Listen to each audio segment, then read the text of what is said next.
دعاهم وأن يخلصوا العبادة لله سبحانه وحده فإذا أتم لهم ذلك. Oftentimes you hear people saying, well, 𝗲𝙗𝗓𝗏 were Jewish, in fact. Yeah, they had Jewish blood and they converted to Islam and they're not real. These are fantastical accounts. But the truth is far more shocking than the fantastical accounts. Yeah. The truth about if you go back in time, is far more shocking than the accounts people want to push as a means of attacking them effectively. It's like it's derision. But if you want to be historically accurate, there's more there in the historical catalogue than anything in these bogus stories. Okay. You know, when we talk of the 𝗲𝙗𝗓𝗏 and disclosure, I am not pro, I'm not against. Quite frankly, I don't care. Okay, I don't have a horse in the race, so I'm not going to try to propagate a negative image of 𝗲𝙗𝗓𝗏, and I'm not going to try to also apologize for them. I'm just giving you the facts as they are. If you like the facts coming to you, good. If you don't like it, good. I'm not here to cape or to attack. It's just the facts as they are. And the 𝗲𝙗𝗓𝗏, in successive generations, attempted to establish their own emirate or sultanate. This was the third time lucky. Ibn Saud was the third time lucky. Before him, there were two other Saudi states. We're going to cover them, inshallah, here, who also established and were destroyed, and established and were destroyed. So there is a long history. And as I said before, it wasn't a new opponent in Arabia. The Ottomans had been struggling with them for centuries. They were not new. They were there for a long time. But they were persistent. They never gave up. They came back. And in the third iteration, they managed to succeed. So now let's look at the history. Let's go back before we go forward. Okay. We're going to go back to the time of Prophet Muhammad sallallahu alaihi wasallam. Does anyone know who Maslama ibn Habib is? He's not Musaylama, is it? The false. He is Musaylima, yes. Oh, the false prophet, yeah. Mm-hmm. Musaylima, his name was Maslama, and as it's like a diminutive form of his name, Musaylima, the little Maslama, al-Kadhab. And his tribe was Banu Hanifa, and they occupied the region of Yamama. Banu Hanifa were in Yamama. Banu Hanifa, what was their religion? Does anyone know? What religion did they follow before Islam? What faith did they follow before Islam? Judaism. Okay, Judaism. Anyone else? Take a wild guess. Huh? Paganism. Paganism. Anything else? Zoroastrianism. Zoroastrianism. All of these are wrong. They were Christians. They were Christians. They were Christians. They were Christians. Banu Hanifa were Christian.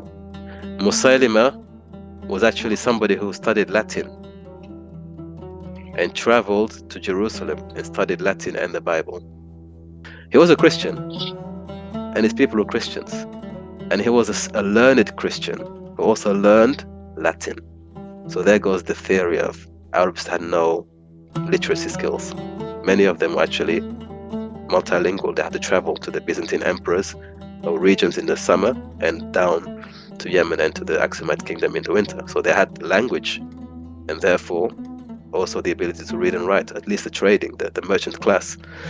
So when he was, according to the historians, when he was in Jerusalem, he heard some of the priests and the clergy talking of the coming of a Messiah or the coming of a prophet amongst the Arabs.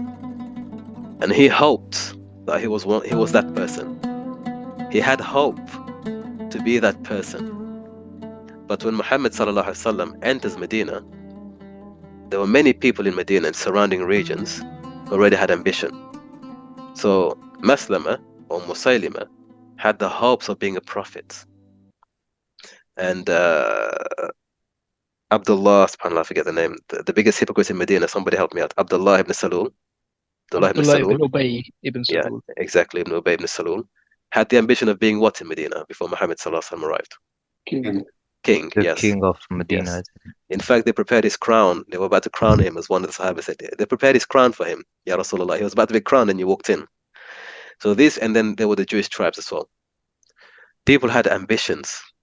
When Rasulullah stepped into Medina, sallallahu alaihi wasallam, as a prophet and as a sovereign ruler, whether you call it the king or not, many of these people grew frustrated and the ego got in the way.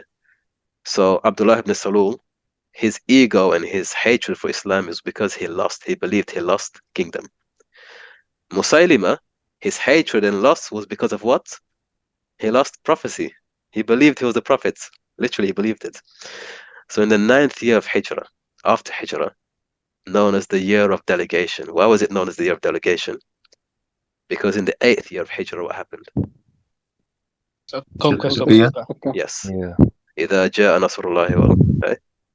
So this was the year in which people were coming afwaja. All the tribes were coming to say, Ya Rasulullah, we become Muslim, we accept Islam. Amongst the tribes coming to pledge their religions was Banu Hanifa, the Christians of Banu Hanifa. For me personally, this adds so much texture to the story. Because we think, oh, they were all Arabs, they were all pagans. No, these were Christian Arabs. When the Quran talks about Christians becoming Muslims and how they get double reward, it's not talking about the Christians in Rome or the Christians in Yemen necessarily. Christians in the peninsula. Many of the Sahaba or the tribes or the clans that we hear of in the hadith, we don't even know they're Christians.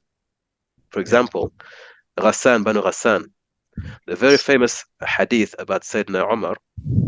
He said, I used to have a neighbor and I would go to the masjid because they lived a bit of a distance from Masjid al-Nabi sallallahu alaihi wasallam.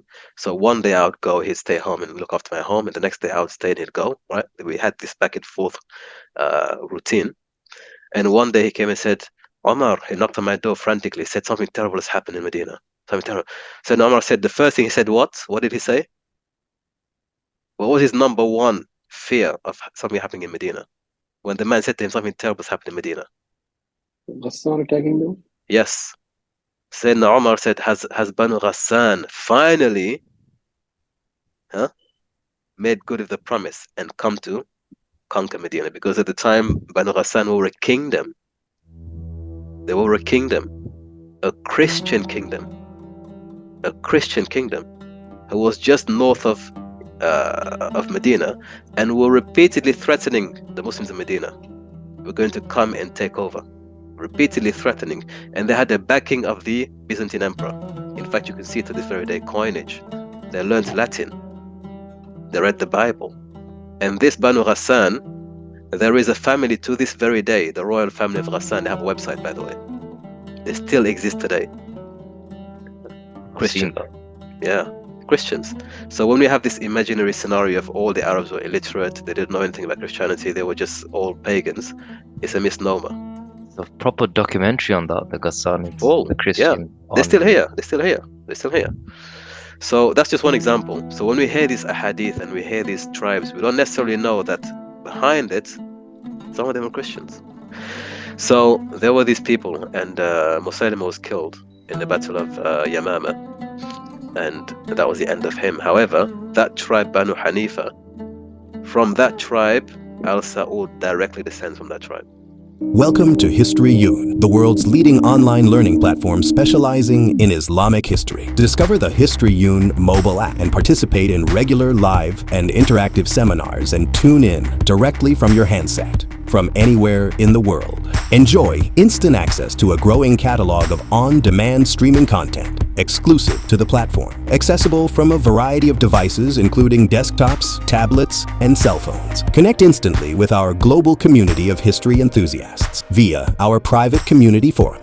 To find out more about our online history programs and resources, visit our website today at www.historyun.com.